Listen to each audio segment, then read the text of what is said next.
Back to my YouTube channel. Balik lagi di vlog saya bersama saya Mas Diarto. Di sini saya akan menjelaskan suatu diagnosa penyakit karena tumor kelenjar getah bening ini menyerang mantan istri Ustadz kita, yaitu almarhum Uje. Ya, dia adalah Vivi Dia Irawati. Baru-baru ini saya membaca artikelnya bahwa Umi Pipik ini didiagnosa penyakit tumor kelenjar getah bening. Tapi sebelumnya jangan lupa. Oke, langsung saja kita bungkus. Nah, di sini saya akan menjelaskan definisi penyebab gejala dari tumor kelenjar getah bening. Langsung saja kita bahas yuk. Definisi dari tumor kelenjar getah bening adalah kanker yang berasal dari jaringan limfoid, mencakup sistem limpatik dan imunitas tubuh.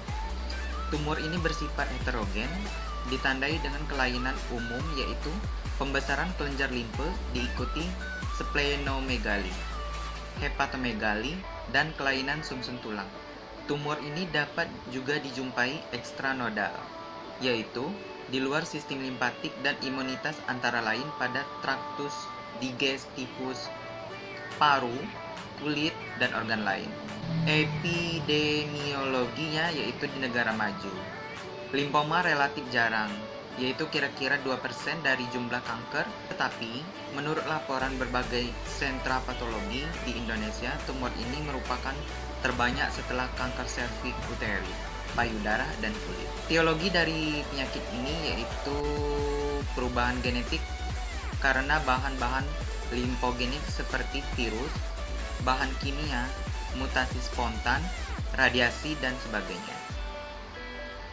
Faktor predisposisi yaitu usia, di mana usia penyakit limfoma maligna banyak ditemukan pada usia dewasa muda, yaitu antara 18 sampai 35 tahun, dan pada orang di atas 50 tahun.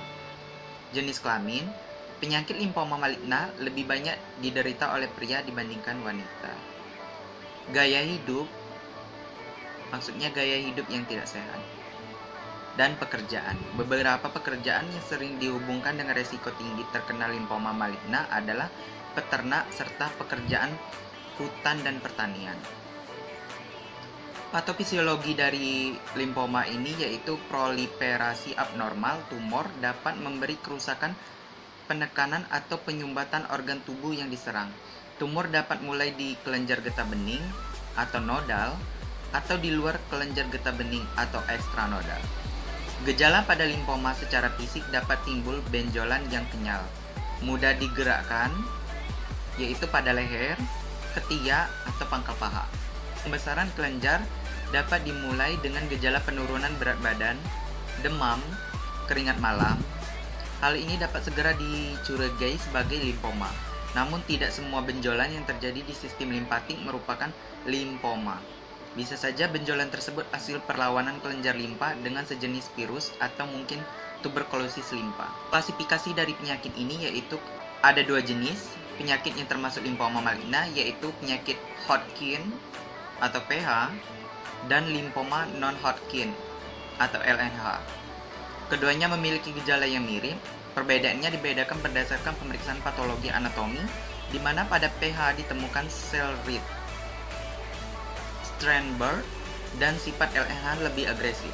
Klasifikasi patologinya yaitu limfoma maligna telah mengalami perubahan selama bertahun-tahun. Tahun 1956 klasifikasi Rappaport mulai diperkenalkan. Rappaport membagi limfoma maligna menjadi tipe nodular dan diffuse. Stadium limfoma itu ada bermacam-macam. Dimulai dari stadium 1 yaitu penyebaran limfoma hanya terdapat pada suatu kelompok yaitu kelenjar getah bening.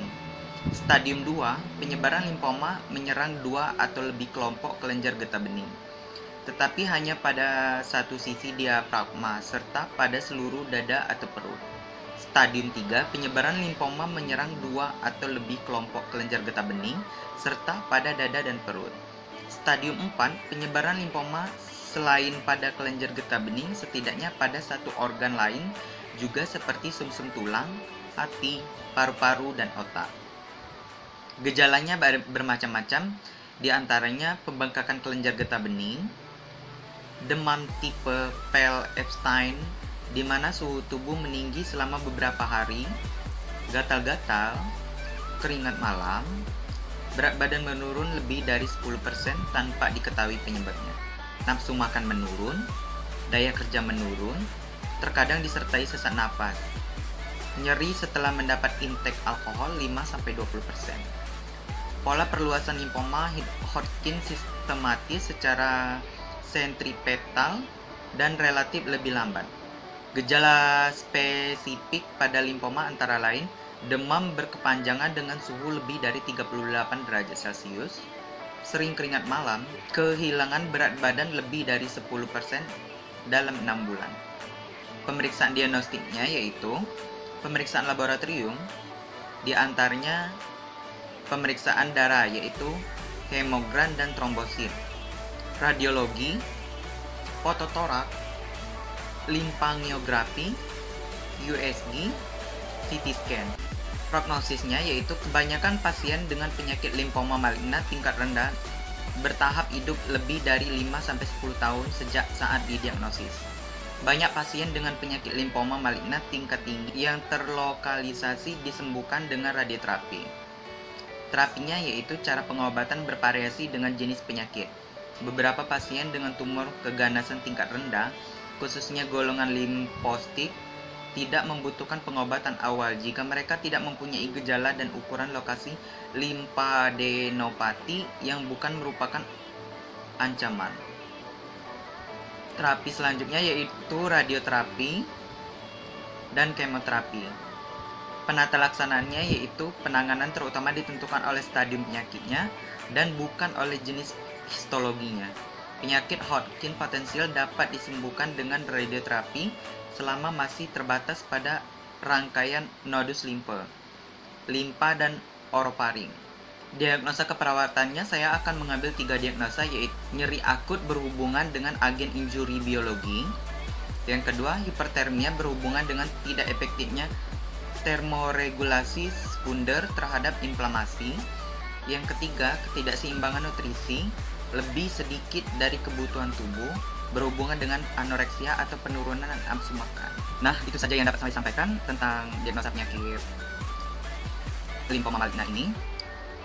Semoga dengan adanya pembahasan-pembahasan ini dapat bermanfaat bagi kalian dan tunggu vlog-vlog saya selanjutnya.